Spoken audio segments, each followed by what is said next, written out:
പിണറായി വിജയന് മനുഷ്യത്വമില്ലെന്ന് നിനക്ക് ആളെ കൂട്ടി നാട്ടിലിറങ്ങിയിട്ടുണ്ട്. നിനക്ക് എന്താ അറിയാം?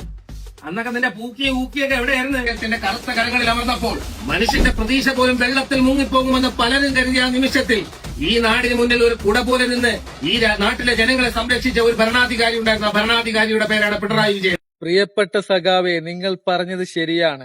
ഊക്കി മിനിസ്റ്റർക്ക് എന്തായാലും ശ്രീ പിണറായി വിജയൻ സഖാവിന്റെ അത്ര എക്സ്പീരിയൻസ് ഇല്ല.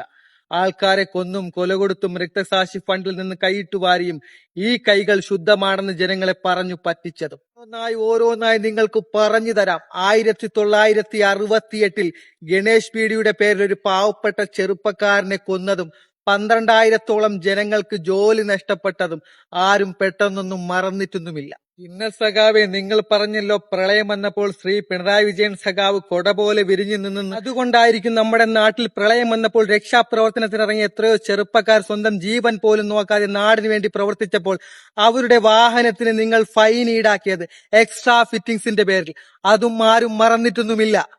പിന്നെ സഖാവെ, നിങ്ങൾ പറയുന്നുണ്ടല്ലോ ഞങ്ങളുടെ പാർട്ടിക്കും ഞങ്ങളുടെ പ്രസ്ഥാനത്തിനും ജാതിയും മതമൊന്നുമില്ലെന്ന്.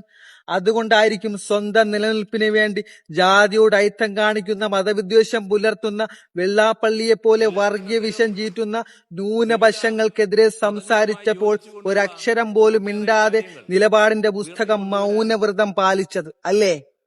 പ്രിയപ്പെട്ട സഖാവെ, നിങ്ങൾ മനുഷ്യത്വത്തിനെ പറ്റി പറയുന്നുണ്ടല്ലോ. അതുകൊണ്ടായിരിക്കും 1968 ആദ്യത്തെ രാഷ്ട്രീയ കൊലപാതകം ശ്രീ പിണറായി വിജയൻ സഖാവിന്റെ നേതൃത്വത്തിൽ നടന്നത്.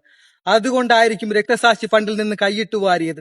അതുകൊണ്ടായിരിക്കും ഒരു അഭിമന്യു എന്നൊരു പാവപ്പെട്ട ചെറുപ്പക്കാരനെ കൊലപ്പെടുത്തിയ പാർട്ടിയുടെ വോട്ട് വേണമെന്ന് കേൺ അപേക്ഷിച്ചത്.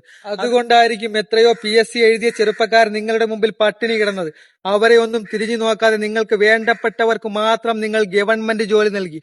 അതും നിങ്ങളുടെ മനുഷ്യത്വത്തിന്റെ ഭാഗമായിരിക്കും, അല്ലേ? അതുപോലെ തന്നെ ശ്രീ പിണറായി വിജയൻ സഖാവ് പറഞ്ഞല്ലോ എന്റെ ഈ കൈകൾ ശുദ്ധമാണെന്ന്. അതുകൊണ്ടായിരിക്കും സ്വന്തം മകൾ ലോജിസ്റ്റിക് എന്ന കമ്പനിയിൽ നിന്ന് 742 കോടിയോളം തട്ടിപ്പ് നടത്തിയപ്പോൾ ഒരക്ഷരം പോലും ഉരിയാടാത്തത്.